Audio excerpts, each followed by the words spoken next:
ದಕ್ಷಿಣ ಕನ್ನಡ ಜಿಲ್ಲೆಯಲ್ಲಿ ಮಳೆಯ ಅಬ್ಬರ ಮುಂದುವರೆದಿದೆ. ಏಮಾರ್ ಡ್ಯಾಂನಿಂದ ನೀರು ಹೊರಕ್ಕೆ ಹರಿಬಿಟ್ಟ ಅಧಿಕಾರಿಗಳು. ಬಂಟ್ವಾಳದ ವಿವಿಧ ಕಡೆ ತಗ್ಗು ಪ್ರದೇಶಗಳಿಗೆ ನೀರು ನುಗ್ಗಿದೆ. ಅಲಡ್ಕ, ಬೋಗೋಡಿ, ನಂದಾವರ, ಗೂಡಿನ ಬಳಿ, ಕಂಚಿಕಾರಪೇಟೆ, ಅಕ್ಕರಂಗಳಿ, ಬಸ್ತಿಪಡ್ಡು, ಜಕ್ರಿಬೆಟ್ಟು, ನಾವೂರಲ್ಲಿ ನೆರೆಯ ಸಾಧ್ಯತೆ ಇದೆ. ಈಗ ಅಂಗಡಿ ಮುಂಗಟ್ಟುಗಳಿಗೆ ನೀರು ನುಗ್ಗಿ ಸ್ಥಳೀಯರು ಪರದಾಟವನ್ನ ಪಟ್ಟಿದ್ದಾರೆ. ರಾಜ್ಯದಲ್ಲಿ ಒಂದ್ ಕಡೆ ನೆರೆ, ಇನ್ನೊಂದು ಕಡೆ ಬರ. ಈ ರೀತಿಯ ಪರಿಸ್ಥಿತಿ ಈ ಬಾರಿ ರಾಜ್ಯದಲ್ಲಿ ಎದುರಾಗಿರುವಂಥದ್ದು.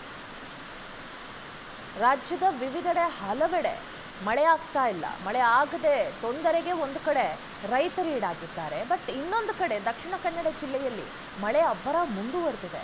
ಮಳೆ ಅಬ್ಬರ ನಿಲ್ತಾನೇ ಇಲ್ಲ.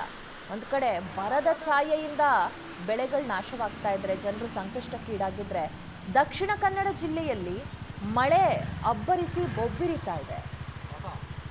ಇದರಿಂದ ನೆರೆ ಆತಂಕ ಈ ಜಿಲ್ಲೆಗಳಲ್ಲಿದೆ. ಏಮಾರ್ ಡ್ಯಾಂನಿಂದ ಅಧಿಕಾರಿಗಳು ಈಗ ನೀರನ್ನು ಹೊರಕ್ಕೆ ಬಿಟ್ಟಿದ್ದಾರೆ.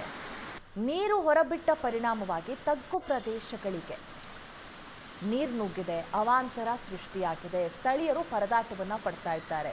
ದಕ್ಷಿಣ ಕನ್ನಡ ಜಿಲ್ಲೆಯ ಅಲ್ಕಡ, ಬೋಗೋಡಿ, ನಂದಾವರ, ಗೂಡಿನ ಬಳಿ, ಕಂಚಿಕಾರಪೇಟೆ, ಅಕ್ಕರಂಗಡಿ, ಬಸ್ತಿಪಡ್ಡು, ಜಕ್ರಿಬೆಟ್ಟು, ನಾವೂರು ಇನ್ನೂ ಹಲವು ಗ್ರಾಮಗಳು ನೆರೆಯ ಭೀತಿಯಲ್ಲಿವೆ. ನೆರೆ ಸಾಧ್ಯತೆ ಎದುರಾಗಿದೆ.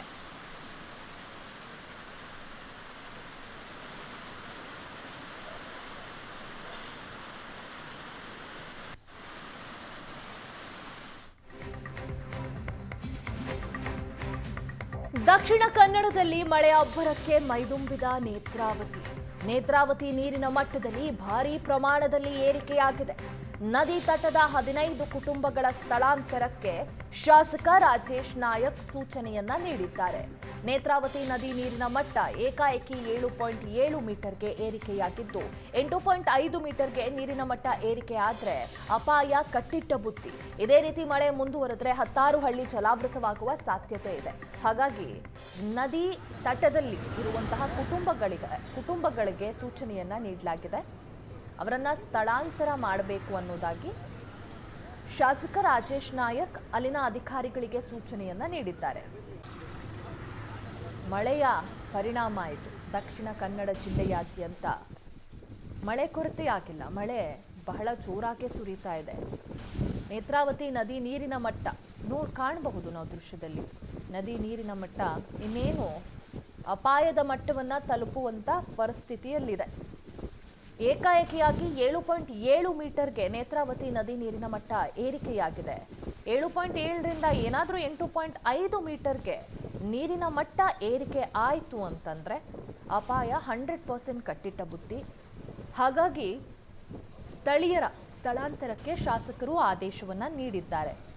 ಮಳೆ ಇದೇ ರೀತಿ ಕಂಟಿನ್ಯೂ ಆದರೆ ನದಿ ನೀರಿನ ಮಟ್ಟ ಏರಿಕೆ ಆಗುವ ಎಲ್ಲ ಚಾನ್ಸಸ್ ಇದೆ. ಹಾಗಾಗಿ ಯಾವುದೇ ರೀತಿಯ ಚಾನ್ಸಸ್ ತಗೋಬಾರದು, ಮುಂಚಿತವಾಗಿಯೇ ಪ್ರಿಪೇರ್ ಆಗಬೇಕು ಅನ್ನೋದಾಗಿ ಜಿಲ್ಲಾಡಳಿತಕ್ಕೆ ಶಾಸಕರು ನದಿ ತಟದಲ್ಲಿರುವಂತವರ ಸ್ಥಳಾಂತರಕ್ಕೆ ಸೂಚನೆಯನ್ನ ನೀಡಿದ್ದಾರೆ. ಈಗ ಬಂಟ್ವಾಳ ಪುರಸಭೆ ವ್ಯಾಪ್ತಿಯೊಳಗೆ ಆಲಡ್ಕ ಎಂಬ ಒಂದು ಸ್ಥಳವನ್ನು ವೀಕ್ಷಣೆ ಮಾಡಿದ್ದೀನಿ. ಈಗ ಅದರಲ್ಲಿ ಈಗ ಒಟ್ಟು 15 ಮನೆ ಇದೆ. ಆ 15 ಮನೆಯಲ್ಲಿ 6 ಮನೆಗಳಿಗೆ ಆಲ್ರೆಡಿ ನೀರು ಮೆಟ್ಲವರೆಗೂ ಬಂದಿದೆ. ಇನ್ನು ಮೋಸ್ಟ್ಲಿ ಇದೇ ನೀರು ಬಂದರೆ ಫ್ಲೋ ಆದರೆ ಖಂಡಿತ ಮನೆಗಳಿಗೆಲ್ಲ ನೀರು ನುಗ್ಗುತ್ತೆ. ಅವ್ರಿಗೆ ಆಲ್ರೆಡಿ ನಾವೀಗ ವಕೆಟ್ ಮಾಡೋಕೆ ಹೇಳಿದ್ದೀವಿ. ಅವ್ರು ಆಲ್ರೆಡಿ ಅವ್ರ ರಿಲೇಟಿವ್ಸ್ ಮನೆಗಳಿಗೆ ತಾತ್ಕಾಲಿಕವಾಗಿ ಹೋಗ್ತಾ ಇದ್ದೀವಿ, ಒಂದು 3 ದಿನ ಅಂತ ಹೇಳಿದ್ದಾರೆ. ಇದೇ ರೀತಿ ಬ್ಲಡ್ ಆದರೆ ಮುಂದಿನ ವ್ಯವಸ್ಥೆ ತಾಲೂಕು ಆಡಳಿತ ಮತ್ತು ಜಿಲ್ಲಾಡಳಿತದಿಂದ ಕ್ರಮ ವಹಿಸಲಾಗಿದೆ. ಈಗ ಬಂಟ್ವಾಳ ಪುರಸಭೆ ವ್ಯಾಪ್ತಿಯೊಳಗೆ ಆಲಡ್ಕ ಎಂಬ ಒಂದು ಸ್ಥಳವನ್ನು ವೀಕ್ಷಣೆ ಮಾಡಿದ್ದೀನಿ. ಈಗ ಅದರಲ್ಲಿ ಈಗ ಒಟ್ಟು 15 ಮನೆ ಇದೆ. ಆ 15 ಮನೆಯಲ್ಲಿ 6 ಮನೆಗಳಿಗೆ ಆಲ್ರೆಡಿ ನೀರು ಮೆಟ್ಲವರೆಗೂ ಬಂದಿದೆ. ಇನ್ನು ಮೋಸ್ಟ್ಲಿ ಇದೇ ನೀರು ಬಂದರೆ ಫ್ಲೋ ಆದರೆ ಖಂಡಿತ ಮನೆಗಳಿಗೆಲ್ಲ ನೀರು ನುಗ್ಗುತ್ತೆ. ಅವ್ರಿಗೆ ಆಲ್ರೆಡಿ ನಾವೀಗ ವಕೆಟ್ ಮಾಡೋಕೆ ಹೇಳಿದ್ದೀವಿ. ಅವ್ರು ಆಲ್ರೆಡಿ ಅವ್ರ ರಿಲೇಟಿವ್.